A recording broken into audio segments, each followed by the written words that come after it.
और अब माँ चंद्रवनी मंदिर में आने वाले भक्तों के लिए काफ़ी बड़ी खुशखबरी की बात है।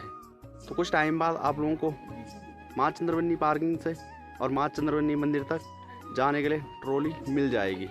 और आज से श्रीनगर में वैकुंठ चतुर्दशी मेला का आयोजन शुरू हो रहा है। चलिए जी, आज अपनी लाइफ में देख रहा हूँ मैं माँ चंद्रवनी पार्किंग में आज दूसरी बार सफाई अभियान चल रहा है। 365 दिन में से ना कई दिन ऐसे होते हैं कि लोगों के घरों पर दीपक नहीं जलता है, तो इसलिए आज के दिन पर लोग 365 बत्तियां जलाते हैं। सबसे पहले आप सभी को मेरा प्यार भरा नमस्कार। कैसे हो आप सब? आशा उम्मीद करता हूं कि आप सब अच्छे होंगे और मैं अच्छा हूं माँ चंद्रवनी बाबा केदार के आशीर्वाद से। और दोस्तों, मेरा नाम है सूरज बिष्ट और आप लोगों का स्वागत है देवभूमि उत्तराखंड के माँ चंद्रवनी के चरणों में बसा खूबसूरत से गाँव जुराना के ब्लॉग में। तो इससे पहले के ब्लॉग में देखा आप लोगों ने, तो हमने बनाई इगास, वो भी 14 साल बाद।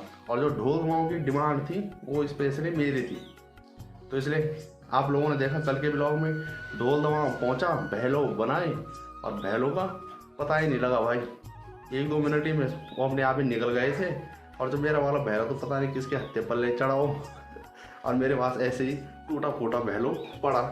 मंडान लग रखा था तो यहीं पर लग रखा था भाई, और यहाँ पर जला रखी थी आग।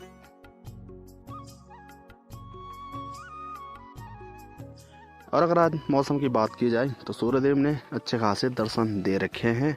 और बाकी नज़ारों की बात करें तो नज़ारे दिखने आजकल फ़िलहाल बंद हो रखे हैं।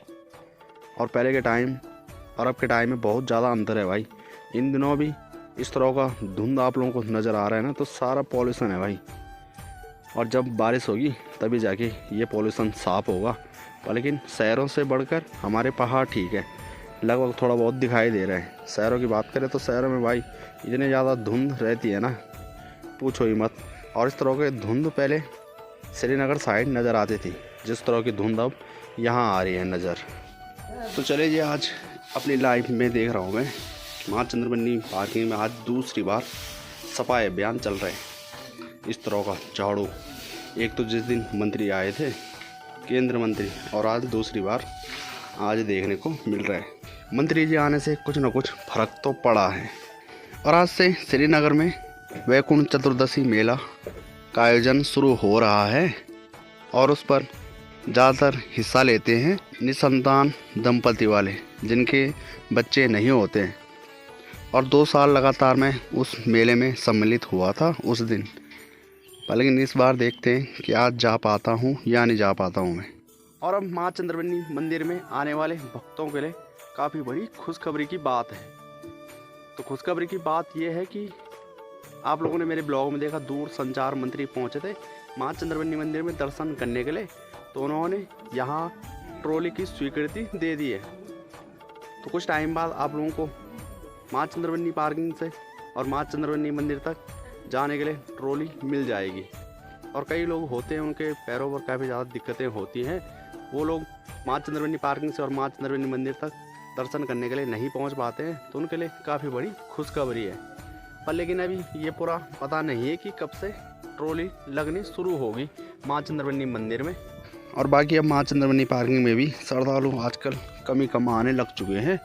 और जब से कार्तिक महीने के नवरात्रे संपन्न हुए हैं और इगास ख़त्म हुई है, तब से गाड़ियाँ 5-7 ही आ रही हैं। चलिए जी, कूड़े वाली गाड़ी आज दूसरी पहुंच गई है। तो ऐसा सुनने में आ रहा है कोई और आ रहा है यहाँ माँ चंद्रवनी मंदिर में दर्शन करने के लिए, यानी कि कोई अफसर। और पुराने लोग ये कहते हैं कि लैंसडाउन में जब कभी भी आर्मी की ट्रेनिंग चलती थी ना, जब कभी भी वहाँ बंदूकों की फायर होती थी तो यहाँ गोलियों की आवाज़ सुनाई देती थी। तो उस टाइम के मौसम में और अब के मौसम में काफ़ी फ़र्क है भाई। अब पॉल्यूशन काफ़ी ज़्यादा हो चुका है, और जैसे हमारे गाँव में पहले के टाइम पर काफ़ी ज़्यादा बर्फ़बारी हुआ करती थी, और अब उस हिसाब से नहीं होती है। जैसे कि जनवरी के टाइम पर बर्फ़बारी उस हिसाब से नहीं हुई है हमारे यहाँ।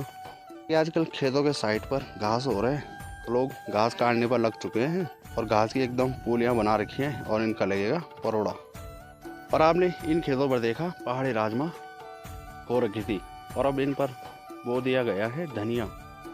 तो सर्दियों के टाइम पर इन खेतों पर धनिया होता है। और जैसे आप लोगों को बता रहा था मैं कि मैं जाऊँगा श्रीनगर वैकुंठ चतुर्दशी मेले पर, तो आज दियों का कौतिक है और आज के दिन पर खड़े दिए जलाए जाएंगे। तो जाने का प्रोग्राम था मेरा पर, लेकिन जाने वाले कोई नहीं मिला भाई, यानी कि साथ में। वैसे तो मेरी दीदी भी रहती है मले था, तो रात को कई बार मुझे ठहर जाता हूँ। चलेंगे सीधे 19 तारीख को। 19 तारीख को आएंगे वहाँ गढ़ रतन नरेंद्र सिंह नेगी जी, और सुबह से ही वहाँ कई तरह के प्रोग्राम हैं। तो उन प्रोग्रामों को भी आप लोगों को ज़रूर दिखाएंगे भाई 19 तारीख को। और आज से मेला शुरू हुआ है 20 तारीख तक। और जो बैकुंठ चतुर्दशी वाला मेला है ना, तो मैं 2 साल लगातार गया वहाँ, और आप लोगों को डिस्क्रिप्शन में दोनों सालों के लिंक दे दूंगा मैं कि किस तरह से कितनी ज़्यादा भीड़ लगी हुई रहती है। दीयों का कौतिक जिसे कहते हैं, और एक यज्ञ रहता है ना, यज्ञशाला जहाँ पर, तो वहाँ पर 365 बत्तियाँ लोग जलाते हैं भोलेनाथ के लिए। क्योंकि 365 दिन में से ना कई दिन ऐसे होते हैं कि लोगों के घरों पर दीपक नहीं जलते हैं, तो इसलिए आज के दिन पर लोग 365 बत्तियाँ जलाते हैं। और मैंने कमलेश्वर महादेव की कहानी सुनी ना, विष्णु भगवान थे, तो विष्णु भगवान ने सुदर्शन चक्र पाने के लिए, और विष्णु भगवान ने भोलेनाथ को प्रसन्न करने के लिए सहस्त्र कमल चढ़ाए थे। तो तभी भोलेनाथ प्रसन्न हो गए, और तभी देख रहे थे जो निसंतान दंपति रहते हैं, तो वो भी देखते देखते उन्होंने कहा कि हमारी मनोकामना भी पूरी करो। तो तब से बरसों से चला आ रहा है, जब कभी भी किसी की संतान नहीं होती है तो अपनी संतान प्राप्ति के लिए कमलेश्वर महादेव मंदिर में पूरी रात भर दिए जलाकर खड़े रहते हैं और भोलेनाथ को प्रसन्न करते हैं। ये है जी भटकी दाल, ये डाल रखी थी सुखाने के लिए। और ये कौन कौन सी है? सेमी, रगड़ास, मिक्स, 3-4 तरह की दाल। और आजकल लगातार हमारे यहाँ पहुँची भाई पहाड़ी दाल है, रिश्तेदारों ने दिए, कुछ मेरे बहन के ससुराल से आई गुजेटा से, और कुछ मेरी नानी के गांव से। तो चले जी, अनिकेत है, इसकी तबीयत खराब है कल से। क्या हो रहा है? फोड़े उठ रहे हैं भाई साहब। ये देखो, पता नहीं क्या हो रही है, डाला दर्द भी हो रहे हैं इन पे ज़्यादा। खुजली? हाँ ना, खुजली नहीं हो रही। और जुकाम बुखार भी है इसको, तो इसको लेकर चलते हैं डॉक्टर के पास। और बाकी ये है जी हमारी पत्ता गोभी, तो इनको बेचने के लिए लेकर जा रहा हूँ मैं जामनी खाल।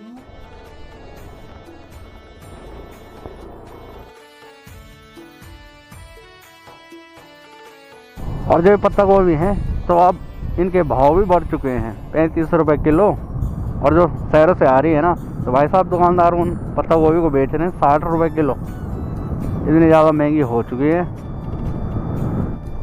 स्कूल बस इतने शाम को, तो ये बस पुजार गाँव से चलती है,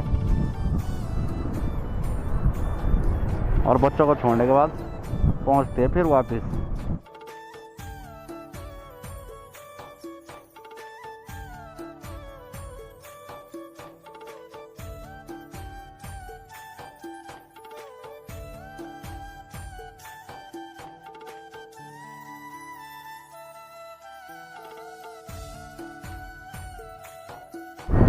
चलिए जी, दवाई ले लेते हैं सबसे पहले।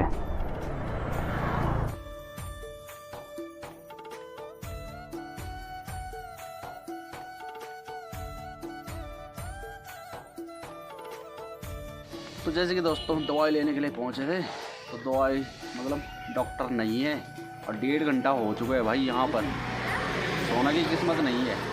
एक मन तो कर रहा है कि यहाँ सीधे घर चले जाएं, लेकिन देखते हैं थोड़ी देर और वेट करते हैं यहाँ पर, जब 1.5 घंटा वेट कर लिया है। इतना ज़्यादा टाइम हो गया भाई यहाँ पर ना, तो सूर्यदेव भी हम पहाड़ियों के पीछे छिपने ही वाले हैं।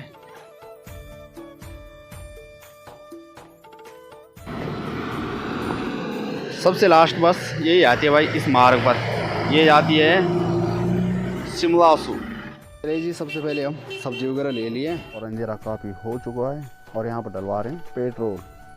और अगर टाइम की बात करें तो भाई साहब शाम तो और टाइम होते हैं गर्मियों के टाइम पर, जब 6 बजे तक उजाला रहता है, तो रात के 6 बज चुके हैं और अंधेरा काफ़ी ज़्यादा हो चुका है।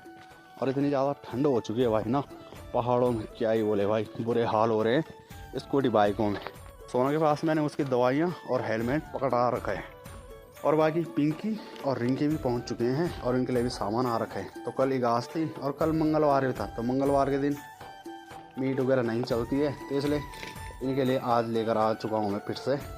और ये पहुंच जाते लेने के लिए सड़क में भाई, इन्हें पता लग जाता कि आ गया कुछ ना कुछ हमारे लिए। रिंकी और पिंकी का हिस्सा करना भी ज़रूरी है भाई, नहीं तो आपस में लड़ने लग जाते हैं।